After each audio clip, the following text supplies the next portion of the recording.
Ang ABS-CBN Ball ay isa sa mga pinakahintay na gabi sa mundo ng showbiz. Ito ang gabi kung saan ang mga bituin ng industriya ay nagtitipon upang ipakita ang kanilang pinakabagong mga estilo at makipaghalubilo sa kanilang mga kapwa-artista.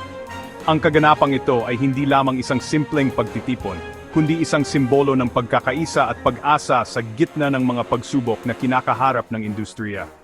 Ito ang gabi kung saan nagsasama-sama ang mga pinakamaniningning na bituin. Ang bawat isa ay naglalaan ng oras upang maghanda at magbihis ng kanilang pinakamagandang kasuotan.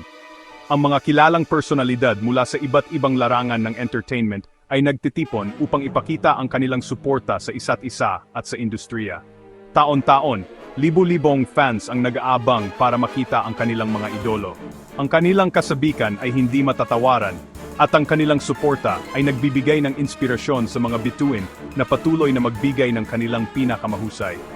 Ang mga tagahanga ay nagdala ng mga banner, poster, at mga camera upang makuna ng bawat sandali ng kaganapan. Ngayong 2025, ang temang Brighter Together ay nagbigay ng pag-asa at inspirasyon.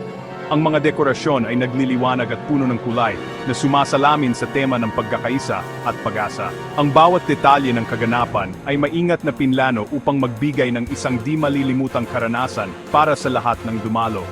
Marami ang na-excite sa magagandang gown at makisig na mga suit. Ang mga kilalang designer ay nagpakita ng kanilang mga obra maestra at ang mga bituin ay nagningning sa kanilang mga kasuotan. Ang bawat isa ay nagpakita ng kanilang natatanging estilo na nagbigay ng inspirasyon sa mga manonood at tagahanga. Ngunit, lingid sa kaalaman ng lahat, may isang kontrobersya palang nagbabadyang sumira sa espesyal na gabi. Sa kabila ng kislap at ningning ng kaganapan, may mga usap-usapan na naglalabasan tungkol sa isang issue na maaring makaapekto sa reputasyon ng ilang mga bituin. Ang mga detalye ay hindi pa malinaw, ngunit ang tensyon ay ramdam sa hangin habang ang gabi ay nagpapatuloy. Abril 4, 2025, naganap ang after-party ng ABS-CBN Ball sa Solaire Resort North Skybar. Dito na kumalat ang balitang may nangyaring alitan. Ang mga pangalang Daniel Padilla at Kyle Echari ang nasa sentro ng kontrobersya. Ayon sa mga ulat, nagkaroon daw ng hindi pagkakaunawaan ng dalawang aktor. Mabilis na kumalat ang balita na tila apoy sa talahib. Maraming haka-haka ang umusbong. Ano nga ba ang totoong nangyari sa North Skybar? Bago pa man ang ABS-CBN Ball 2025, kilala na ang love team ni Daniel Padilla at Catherine Bernardo. Maraming taon silang tinaguriang King and Queen of Hearts. Subalit, noong nakaraang taon inanunsyo ng dalawa na hiwalay na sila.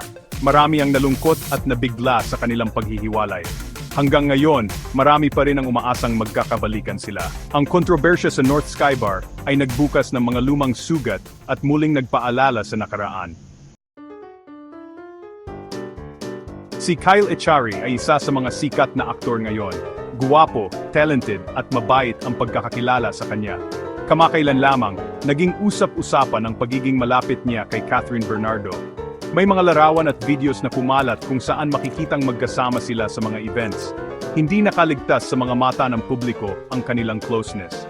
Ang ilan ay natuwa para kay Catherine, ang iba naman ay nag-aalala.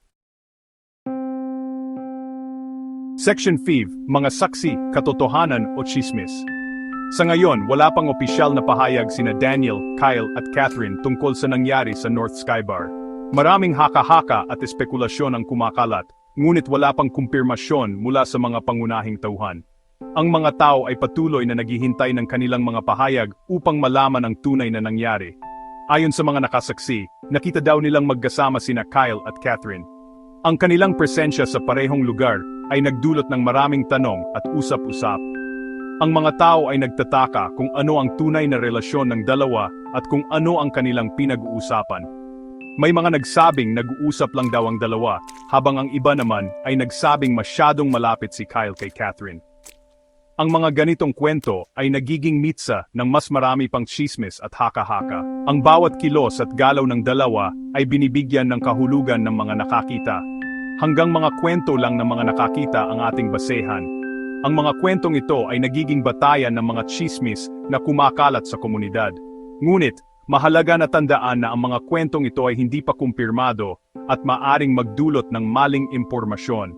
Mahalaga na maging mapanuri tayo sa mga balitang ating naririnig. Hindi lahat ng naririnig natin ay totoo at kailangan nating suriin ang mga impormasyon bago tayo maniwala. Ang pagiging mapanuri ay makakatulong upang maiwasan ang pagkalat ng maling impormasyon at tsismis. Sa huli, ang katotohanan ay laging mananig, ngunit kailangan nating magmaingat sa ating mga pinaniniwalaan. Section 6. Hindi ito ang unang kontrobersya.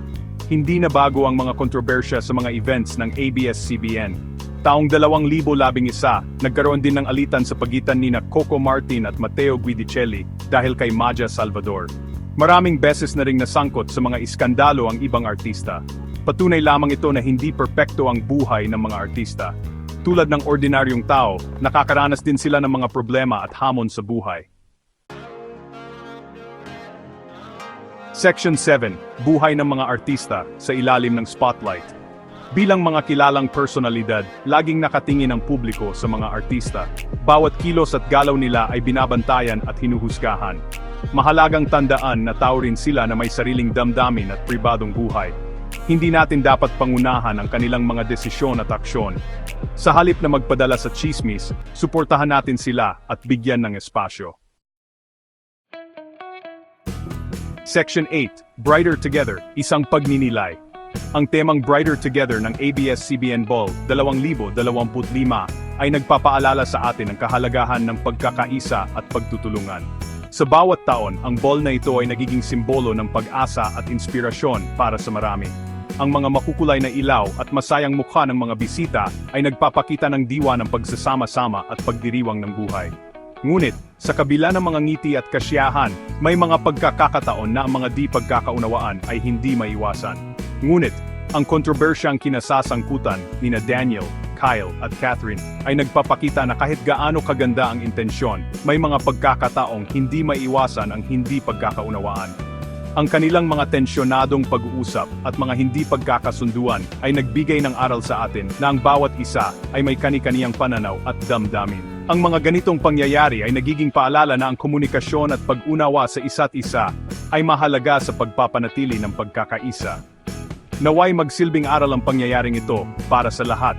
Sa bawat hindi pagkaunawaan, may pagkakataon tayong matuto at magbago.